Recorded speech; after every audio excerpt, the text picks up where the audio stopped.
Ah, o Thiago, verdade. Caraúba. Caraúbas, verdade, Thiagão. Verdade, Thiagão. Você comentou bastante na live passada desses preconceitos, dessa situação. Que pena, cara, que pena.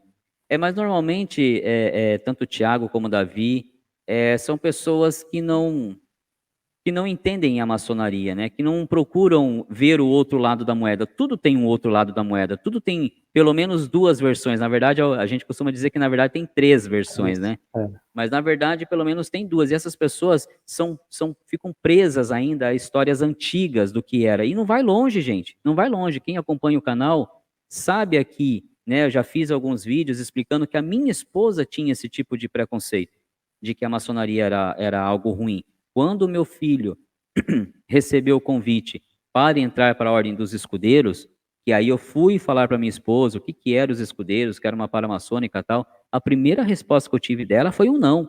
E olha que a minha esposa, para falar um não, para mim é muito difícil. Se hoje eu terminar a live aqui e falar para ela, olha, fiz negócio com o João, vou vender a nossa casa.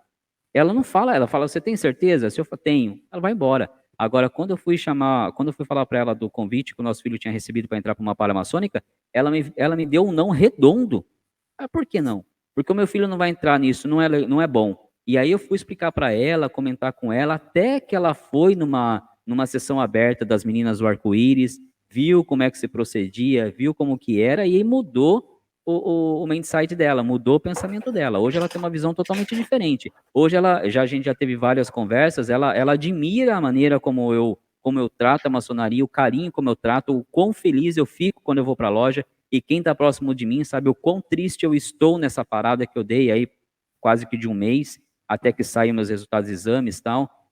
Então, Davi, Thiago, infelizmente tem muita gente assim. E pessoas, a diferença é que, graças a Deus, a minha esposa é uma mulher jovem, né? Tem 38 anos, é professora, então tem uma mente aberta. Ela se permitiu ouvir o outro lado da história, a outra versão. Ela se permitiu que eu mostrasse para ela como que era outro lado da versão da maçonaria. E hoje ela ama a maçonaria, gosta do que meu filho faz, tanto ou até mais do que eu.